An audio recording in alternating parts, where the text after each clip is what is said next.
समस्त को praise the Lord. जीवित ईश्वर महान नामर गौरव हो, प्रशंसा हो, महिमा हो। आज आम आलोचना करवा ईश्वर को भय कर अर्थ कौन। ईश्वर भय कर अर्थ हूँ आम मंदता को घृणा करवा। गीत संगीता 128 पद अध्याय 1 पदर ये लेखा अच्छी, जो माने सदाप्रभु को भय करती और ताहांक पथर चलती से प्रत्येक लोक धन्य। जदि आम सदाप्रभुंकर वाक्य अनुजाई चलुचु, सदाप्रभु को भय करुचु, ताहाले आम माने धन्य। एवं ठीक से भली उपदेशक 12 अध्याय 13 पदर मध्य लेखा अच्छी, राजा सलमान समस्त किछि थिला हेले मध्य से प्रभु को भय कले एवं अग्राधिकार देले प्रभु को।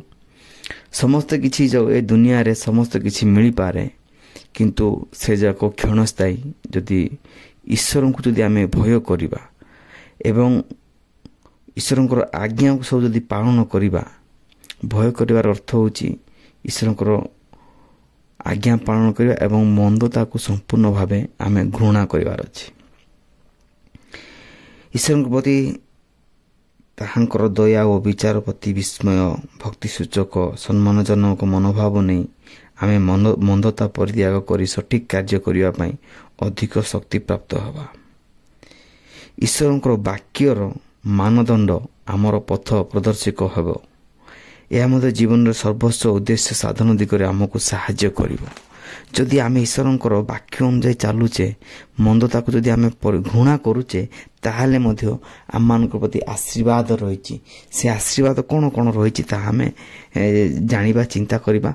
आ गोटे आम पद पर्व पढ़ी जावा। हितोपदेश 8 अध्याय 13 पदर ये लेखा अच्छी, सदाप्रभु विषय को भय, मंदता प्रति घृणा, अहंकार और दाम्भिकता और कुपथ एवं कुटिल मुख मु घृणा करे। सदाप्रभु को जदि आम भय करुचे, ताहाले सदाप्रभु ए सब खराब जिनस को केबे भी प्रश्रय दियंती नहीं। मनरे दाम्भिकता, गर्व, अहंकार, ये सब अहंकार प्रभु मंदता प्रति प्रभु घृणा करती। तेणु आमे जदि समस्त मंदता आमे छाड़ू अच्छे, ताहाले आमे कौन कौन सब आशीर्वाद पाइबा आमे देखिबा। आमे यदि मंदता को घृणा करुचे, ताहाले आमे प्रभु आमन को ए 3टी आशीर्वाद देई थांती। प्रथम आशीर्वाद हैला गीत संगीता 34 अध्याय 7 पदरे एभली लेखा अछि, जो माने सदा प्रभु को भय करती ताहांकर दूत सेमानको चारिआडे छाउनी करी सेमानको उद्धार करती। सेपरी आम जदि देखिबा गीत संगीता 34 अध्याय 9 पदरे मध्य एभली लेखा अछि, जो माने ताहांको भय करती सेमानकर कौनसी अभाव हेबो नाही, समस्त संकटर उद्धार पाइबे। दूत मानक पठाई रक्षा करिवे। प्रभु प्रतिज्ञा करि अछि हमर समस्त अभाव को पूर्ण करी हमर प्रार्थना सुनिबे एवं आम मानक सांत्वना देबे समस्त किछि। तृतीय जिनस हैला, तृतीय आशीर्वाद, से आपना भयकारी मानकर बांछा पूर्ण करिवे, आउरी से समस्तंकर काकुति सुनिबे और सेमानक परित्राण करिवे।